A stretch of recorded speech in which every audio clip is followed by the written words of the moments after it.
Hey friends, what's going on? Dr. Dan here. I just wanted to do a quick shout out to YouTube world. Gotta lube up the language before I start talking here, folks. Good Friday, good morning, guys. I'm about to jump in and do the actual doctor-patient care thing very shortly here. 8:56. Figure I can do a little bit of rambling before I jump into the actual work part of the Friday. Which brings me to the all-important subject. I'll just grind right into it without the foreplay, folks. Marijuana and mood. Really super pertinent and popular subject for obvious reasons, especially against the backdrop of PTSD that we've been focusing a whole lot on this week.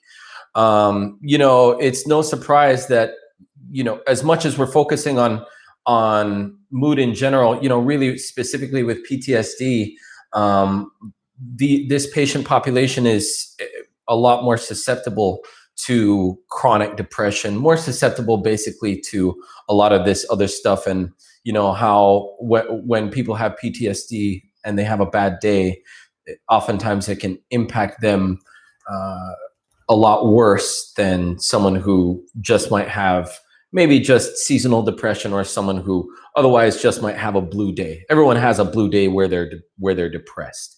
But in cases where these things extend for, in this case, to fit the diagnosis for PTSD, a month or longer, and a month is generally the cutoff. It can differ between diagnoses, but when symptoms continue, when functional impairment continues for a month or long, that's when we define it as a disorder, when it's had that sort of protracted length.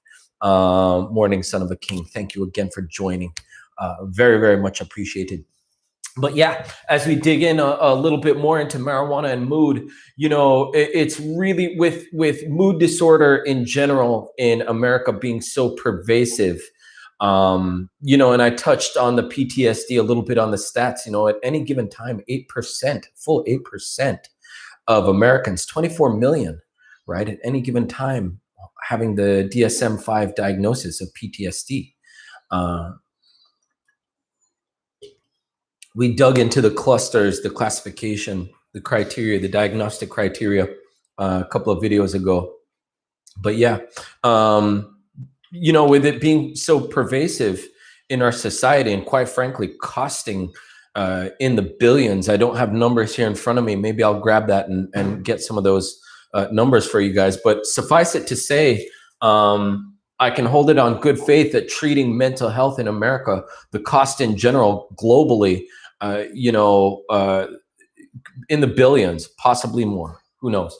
So, and I don't think, as a group of clinicians, I don't think we do a good enough job of treating it, not through lack of effort, but just because I think the toolkit that we have is insufficient, using antidepressants, anti-anxiety medications, things like benzodiazepines, things of that nature, insomnia medications, Ambien, Zolpidem, Lunesta, what have you.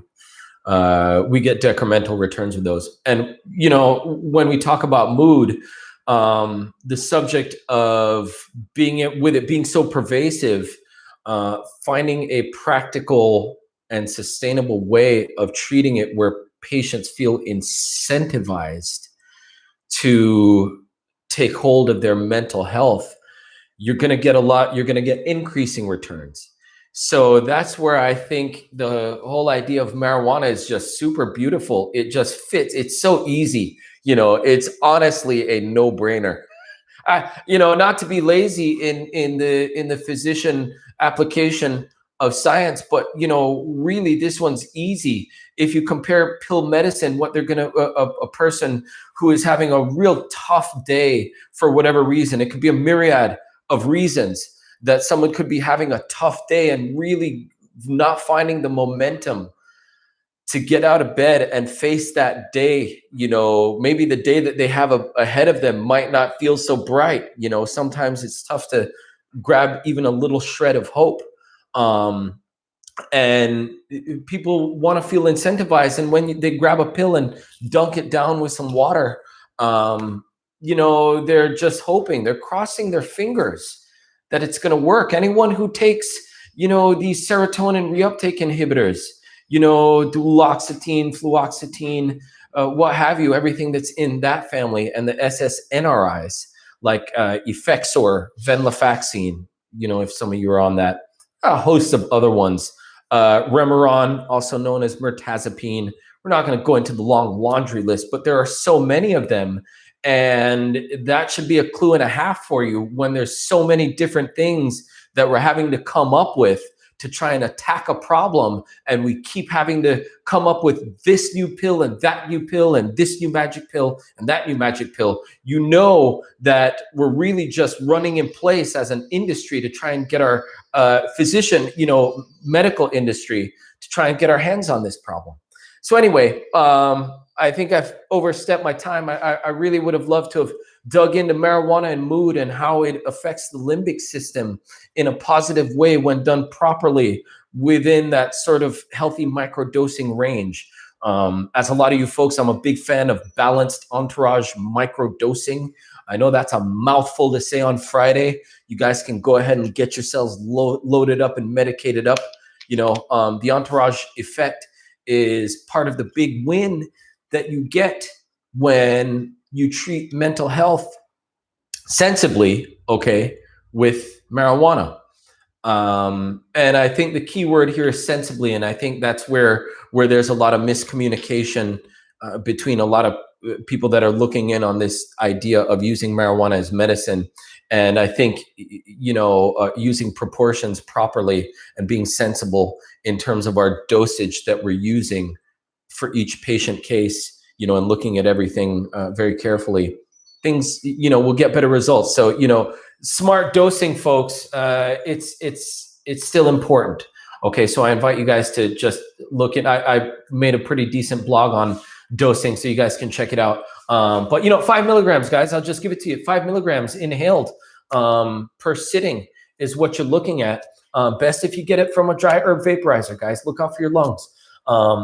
I know that the most common way is smoking. I'm not going to naughty on folks today. That's not what I'm trying to do. But, as you know, a lot of harmful things that are in any sort of combusted smoke. So dry herb vaporizing, a real good option. 5 milligrams per sitting if we're talking about a full spectrum product like the bud flower. Listen, guys, have a fun Friday. Be safe, be well to each other.